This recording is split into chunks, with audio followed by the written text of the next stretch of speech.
Alors, c'est Bouba Sagnan, coordinateur zone sud du bureau de mise à niveau des entreprises. En fait, aujourd'hui, nous sommes là pour faire une présentation un peu de l'économie de la région, si vous voulez, un peu sur le plan économique par rapport aux entreprises de cette région.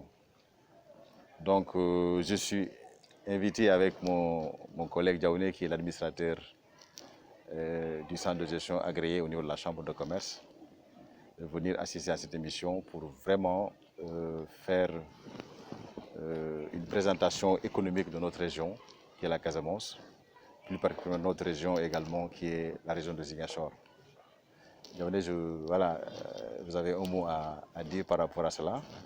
D'abord, vous remercier, parce qu'il est un peu... C'est pas évident qu'on puisse avoir, n'est-ce pas, des opportunités de ce genre pour justement nous donner la possibilité de nous adresser et de parler un peu de ce que nous faisons au niveau de la région de Ziguinchor.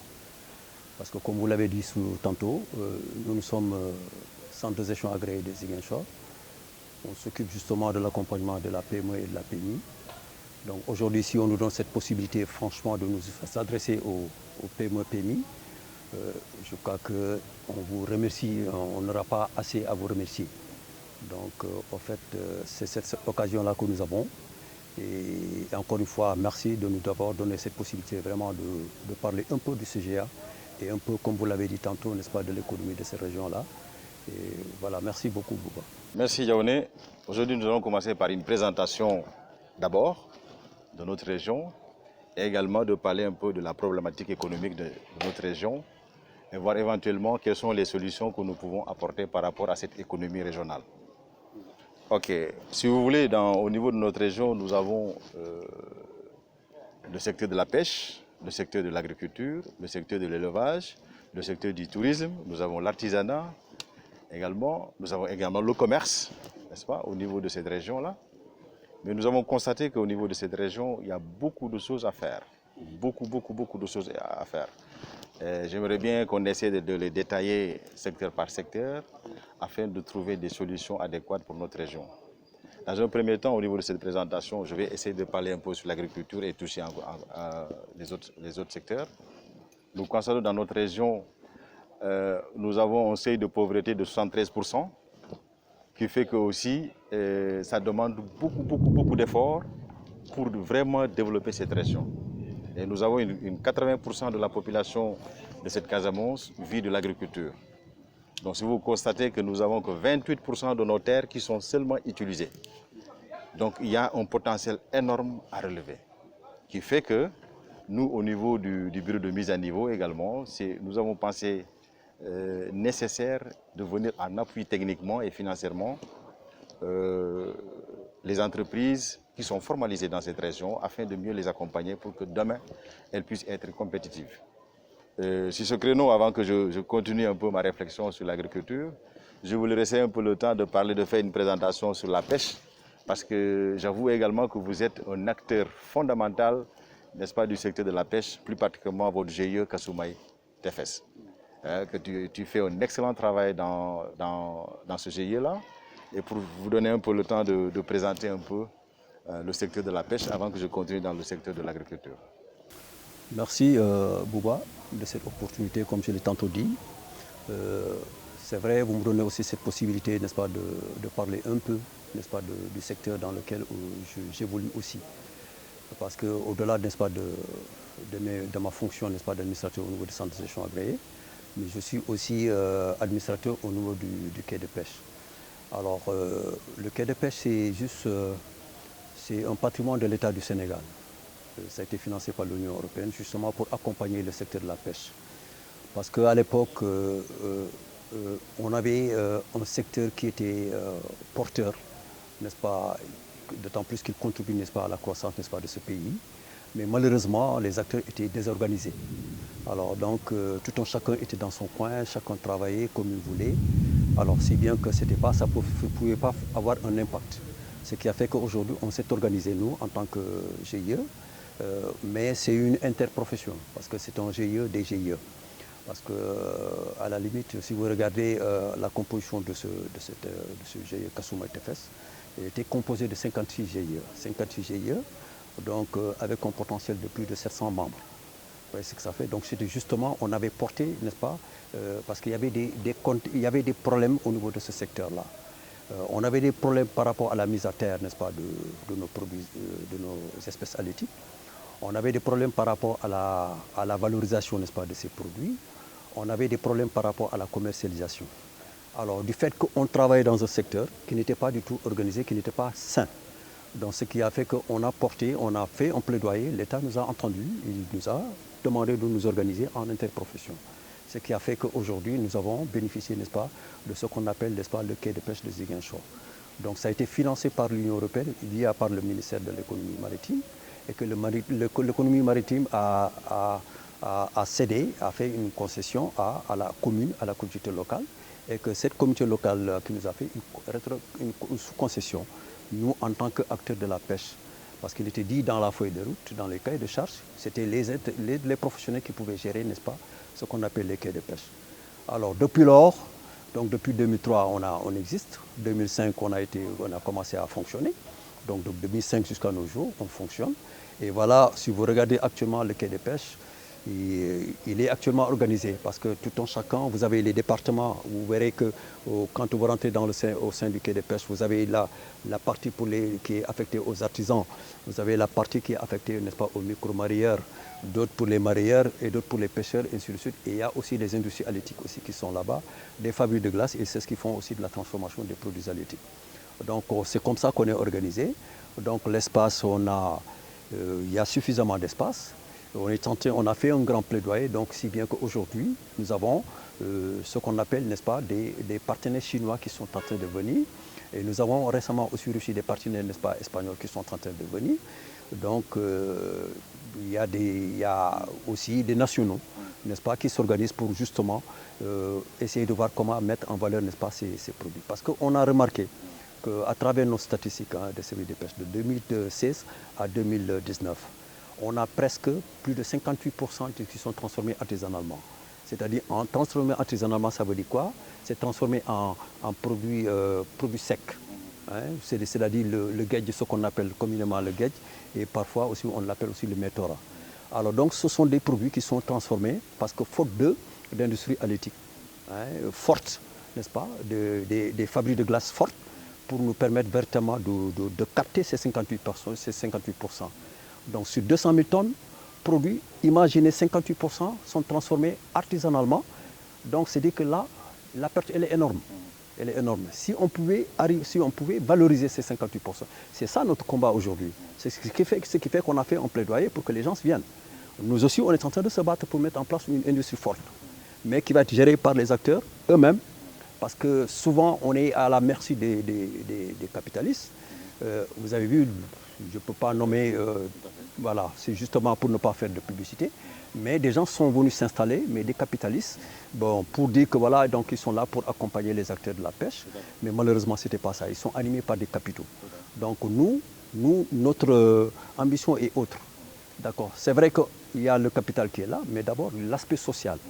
Comment aider, n'est-ce pas, ces acteurs-là à se développer. Donc ce qui fait qu'aujourd'hui, on est en train de se battre.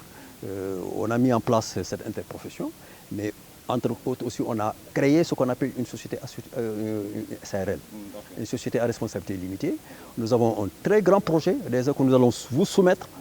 Je crois qu'une première lettre est partie pour justement bénéficier, parce que là, il faudrait sauter sur l'occasion, parce qu'on a bénéficié de vos appuis. Le BMN aujourd'hui est passé pour étant le meilleur, si vous voulez, le meilleur partenaire pour l'économie, n'est-ce pas, de ce pays-là.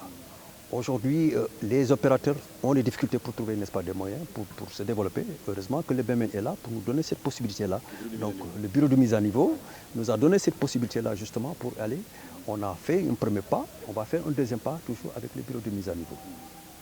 Merci bien Diaoné, parce que par rapport à la présentation du secteur de la pêche, c'est vrai, vous avez souligné un peu ce que le bureau de mise à niveau est en train de faire dans cette région-là. J'avoue que le bureau de mise à niveau a en portefeuille plus de 114 entreprises bénéficiaires de ce programme, même si nous avons un portefeuille de 196 entreprises, n'est-ce pas, au total, de Ziguinchor jusqu'à Vélingara, qui travaillent dans beaucoup plus de secteurs, tels que le secteur de la pêche, de l'agroalimentaire, de l'industrie, de la santé, du tourisme, etc. etc. Donc c'est vraiment, en tout cas, on essaie de faire un effort afin si vous voulez, de relever ce défi dans cette région-là. Maintenant, en fait, par rapport maintenant, on a parlé un peu du secteur de la pêche. J'en viens un peu pour que tu nous fasses un peu l'économie du centre de gestion agréé, un peu l'historique du centre de gestion agréé et même la présentation du centre de gestion agréé. Si vous voulez un peu l'évaluation du centre de gestion agréé. Voilà, depuis que nous sommes dans cette structure, en tant qu'administrateur, qu'est-ce que vous pouvez nous parler de l'évaluation de ce centre de gestion agréé? Voilà, merci. Quelles sont un peu vos perspectives? Merci Bouba. Par rapport, avant de sauter sur ça, j'avais oublié un facteur, c'est un cri du cœur qu'on adresse, n'est-ce pas, au bureau de mise à niveau. Comme je l'ai dit, il n'y a pas meilleur outil, n'est-ce pas, que le bureau de mise à niveau pour accompagner aujourd'hui la PME pour qu'elle émerge. Il n'y a pas meilleur outil. Alors, mais il y a des contraintes. Les contraintes, ce n'est pas le bureau de mise à niveau. Maintenant, c'est d'autres partenaires qui interviennent dans le jeu. Alors, si aujourd'hui on a besoin de garanties, c'est des problèmes. On a besoin de, n'est-ce pas, de trouver des prêts, des financements au niveau des banques, des institutions de financement, c'est des problèmes.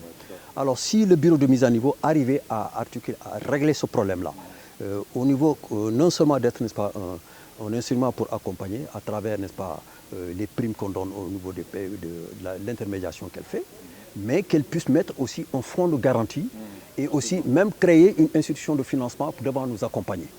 Voilà, donc vous verrez que donc, ça va être un circuit fermé. Donc celui qui, un opérateur économique, après avoir fait un diagnostic, n'est-ce pas, donc tout de suite s'il a besoin d'un fonds d'une garantie, elle est réglée par le fonds, n'est-ce pas, de garantie qui se trouve au niveau du bureau de mise à niveau. Si aujourd'hui celui-là a besoin d'un financement, elle est réglée, n'est-ce pas, directement, automatiquement par le bureau de mise à niveau. Pour les donc voilà, justement. Parce que c'est ça le grand problème, n'est-ce pas, au niveau des insurants.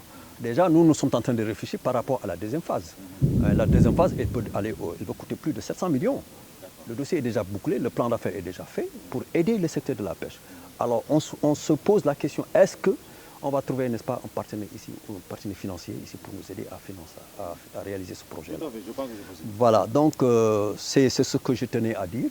Donc, par rapport au centre de gestion agréé, donc, retenez que c'est une association. C'est une association à but non lucratif. Qui est aussi partenaire du bureau de mise à niveau. Voilà. Donc c'est une association à but non lucratif et que cette association est justement, elle a pour mission pour accompagner justement ces PME-là. Les PME et les PMI qui sont dans des difficultés. Parce qu'on s'était rendu compte qu'il y avait un creuset entre, n'est-ce pas, entre les PME et les PMI et les institutions de financement. Alors, les PME ne pouvaient pas obtenir de financement au niveau des PME, des institutions de financement parce que simplement, il n'y avait pas de traçabilité financière. Donc, il n'existait pas, n'est-ce pas, ce système comptable-là. Donc, de sorte que c'est ça qui peut permettre aux banquiers, n'est-ce pas, de financer, donc, à travers les états financiers qui vont être produits, qui vont être donnés par la PMI, ou bien par la PME ou la PMI, et aussi, n'est-ce pas, proposer aussi un plan d'affaires. Donc, le plan d'affaires est réglé par le bureau de mise à niveau.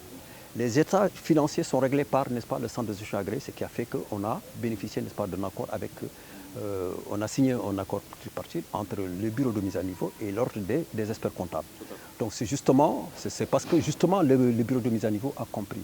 L'ordre des experts comptables aussi ont compris qu'il faudrait que, par exemple, qu'il y ait un système souple qui est justement à côté des PME pour justement les aider à mettre soit en place un système comptable ou bien, n'est-ce pas, à produire des états financiers qui permettront justement de les présenter au niveau des institutions de financement pour qu'on puisse les financer.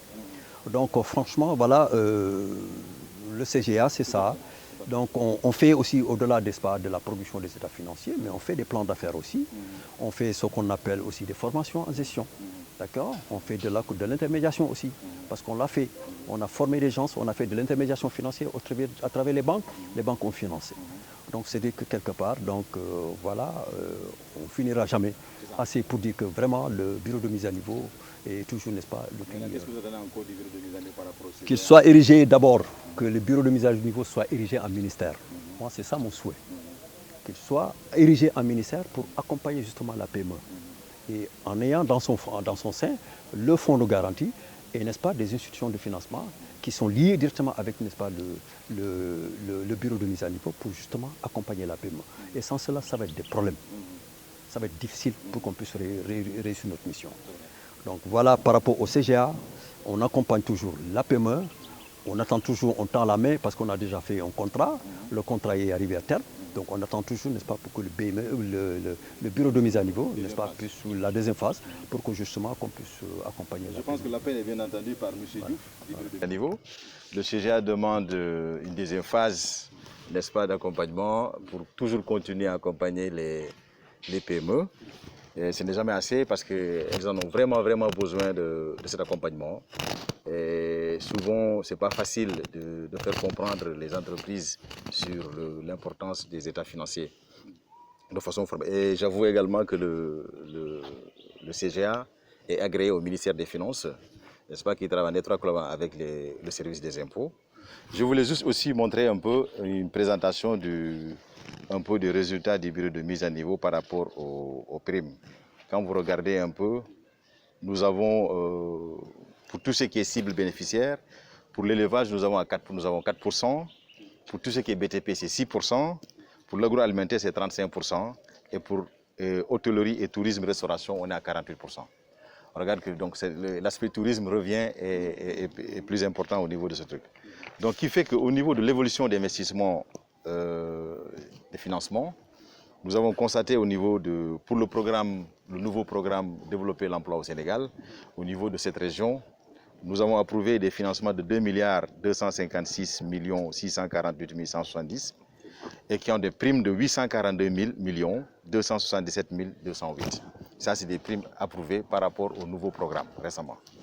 Mais l'ancien programme qu'on appelle programme Casamance, nous avons approuvé un financement de 3 515 489 386 avec des primes de 1 383 92 637. Donc vous voyez un peu le potentiel en termes techniques, n'est-ce pas, que le bureau de mise à niveau qui essaie d'accompagner cette région, qui fait un total de 5 772 107 556. Prime totale, prime 2 225 369 845. Voilà, merci Bouba de cette possibilité, de cette occasion que vous nous offrez encore. C'est vrai que la petite expérience que nous avons, à travers, n'est-ce pas, le secteur de la pêche, à travers, n'est-ce pas, le secteur de l'agro-industrie, l'artisanat, si vous voulez, n'est-ce pas, si on regarde les femmes transformatrices, l'artisanat et tout ça, à travers ce que nous avons comme petite expérience, bon, on s'est rendu compte que franchement, il y a véritablement des problèmes. Alors, il y a véritablement des problèmes parce que je me rappelle que dans tous les secteurs, que ce soit au niveau de la pêche, que ce soit au niveau de l'élevage, que ce soit au niveau de l'agriculture, n'est-ce pas, l'artisanat, il y avait des mutuelles d'épargne de crédit. On a mis en place des mutuelles d'épargne de crédit justement pour accompagner, n'est-ce pas, ces acteurs-là. Mais malheureusement, ça n'a pas prospéré. Pourquoi? Parce que simplement, au niveau d'abord de ces mutuelles d'épargne et de crédit, le politique, n'est-ce pas, de prêt, il fallait revoir cette politique-là. Parce qu'il ne s'agissait pas simplement de voir que celui-là, c'est un ami, c'est une relation, ou bien il fait partie du membre du conseil d'administration, et ainsi de suite.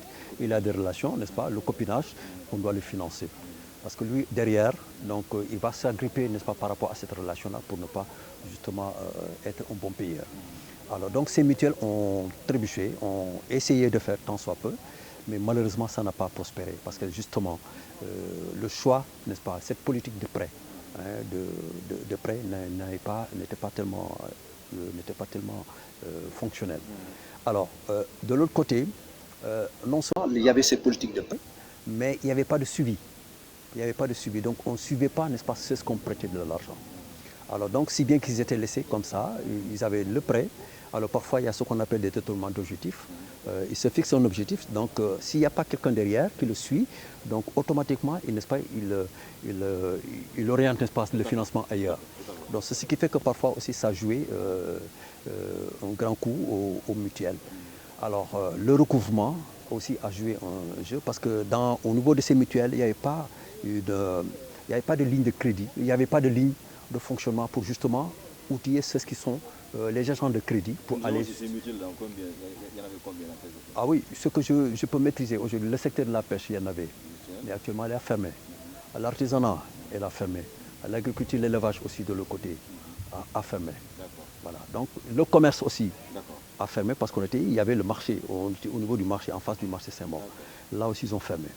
Donc c'est dire que on était franchement, il y avait des possibilités.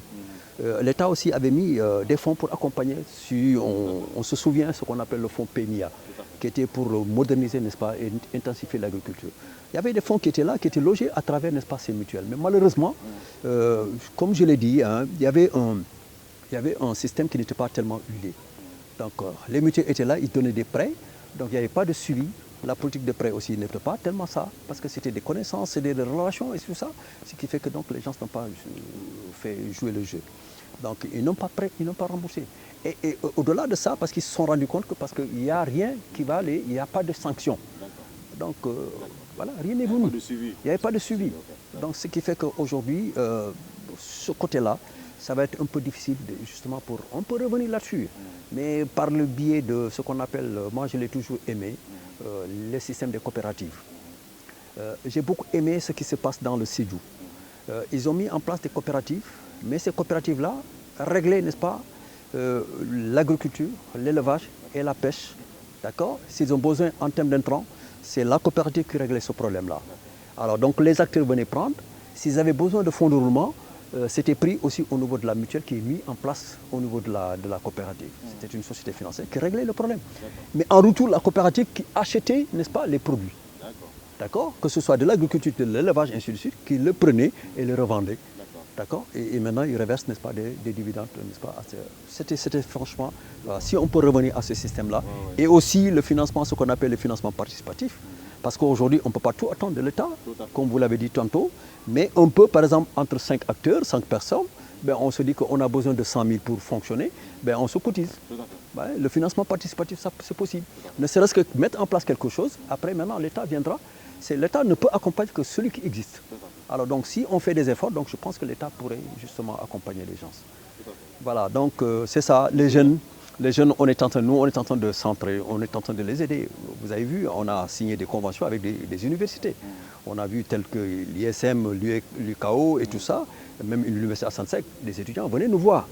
Alors on les formait justement en gestion d'entreprise, donc et voilà, et leur donner les moyens, n'est-ce pas, pour aller vers d'être agressif, n'est-ce pas, dans le marché. Non, je vois. Donc ça, c'est un élément fondamental à souligner également. Et si je voulais aussi souligner par rapport à cet esprit de développement de cette région, nous avons eu à faire des panels économiques au niveau de Paris, en Europe. L'objectif, c'est de faire revenir la diaspora casamançaise à venir investir en Casamance. Qui a fait aujourd'hui, cela a donné comme élément Djembérin Agro Business, qui est revenu, c'est des jeunes Casamançais qui travaillent en Europe et qui étaient convaincus maintenant qu'il est temps de revenir au bercail, n'est-ce pas, pour développer cette région. Parce que qui développe cette région, tu développes le Sénégal, tu développes l'Afrique, tu développes la sous-région. En même temps, ils ont créé une association qui s'appelle IBC, qui est International Business Conseil, n'est-ce pas, aussi au niveau de Paris, qui s'articule dans tout ce qui est accompagnement sur le plan social, sur le plan de la formation également. Donc, pour votre information, parce que le 15 octobre au 20 octobre, nous allons organiser des formations en entrepreneuriat sur tout ce qui touche l'entreprise. Parce que comme on dit, si tu n'es pas formé, tu ne peux pas devenir champion. Et nous avons comme slogan la compétence, le leadership, la performance et la réactivité, qui sont des éléments fondamentaux pour une entreprise. Parce qu'on se rend compte qu'on a un potentiel énorme en Casamance, mais, comme vous l'avez dit, parce qu'il dit beaucoup de gens ne sont pas formés. Ils ont un problème de formation qui fait qu'aujourd'hui, la preuve, quand on était parti à Djembéran, les gens sont venus nous voir pour nous dire, mais écoutez, il paraît que vous allez faire Djembéran, vous allez reprendre Djembéran Agro-Business là, mais nous on veut du travail. Tu demandes, tu es formé en agriculture? Il dit non. Tu es formé en élevage? Non. Tu es formé dans quoi? Il me dit, moi j'ai un doctorat en anglais, j'ai un doctorat en mathématiques, j'ai un doctorat en sciences physiques, j'ai un doctorat en philosophie, ou bien en communication. D'accord? Alors tu veux travailler dans l'agriculture. J'ai dit maintenant, il faut passer à la formation, qui est un élément capital. Même si tu as un doctorat partout où tu veux, l'idée aujourd'hui, c'est de se former. Et Djembrin Agrobusiness avec IBC, qui est International Business Conseil, s'articule dans cet esprit d'entrepreneuriat pour inciter la jeunesse casamançaise à venir s'inscrire massivement. Attention, mais par rapport à cette inscription, c'est 250 000 seulement pour 5 jours. Parce que il est composé de Français, d'Allemands, de machins, de multiports. Le cabinet là, c'est des spécialistes dans le domaine de la formation pour l'entreprise en entrepreneuriat, qui fait un élément fondamental que je lance un appel solennel à tout le monde. Et nous invitons les autorités. Nous invitons les autorités à venir quand même participer, voire participer à cette formation. Également, ça c'est un élément fondamental. Les autorités et les chefs d'entreprise et tout le monde de venir participer à cette entreprise. Mais de dire que nous avons une vision claire. La vision aujourd'hui, c'est un défi à relever. Essayons d'aller ensemble, et parce que le CGA est un élément, fait partie du dispositif de Djembrin Agrobusiness pour qu'ensemble nous puissions bâtir une économie forte pour cette région-là. Voilà un peu ce que je voulais ajouter, n'est-ce pas, par rapport à notre entretien. Et je te remercie beaucoup, Diaouné, parce que ce ne sera pas, c'est pas la dernière, si vous voulez, émission qu'on va faire ensemble. Merci. Parce qu'on va travailler sur beaucoup de choses, sur l'économie de cette région-là, parce qu'on va organiser ça sur chaque 15 jours, d'organiser des émissions et que vous serez toujours invités pour apporter, vivre votre expérience dans le domaine du développement. Aujourd'hui, c'est parce que c'est un élément fondamental. Bon, je voulais ajouter également, nous sommes sur Zik TV, qui est au niveau de Zik FM, mais je salue également. Je veux remercier le personnel de Zik TV et le personnel de Zik FM, n'est-ce pas, son directeur et tout ce qui est les promoteurs et tout le monde, et surtout les chefs d'entreprise. Vraiment, je dis merci Zik TV.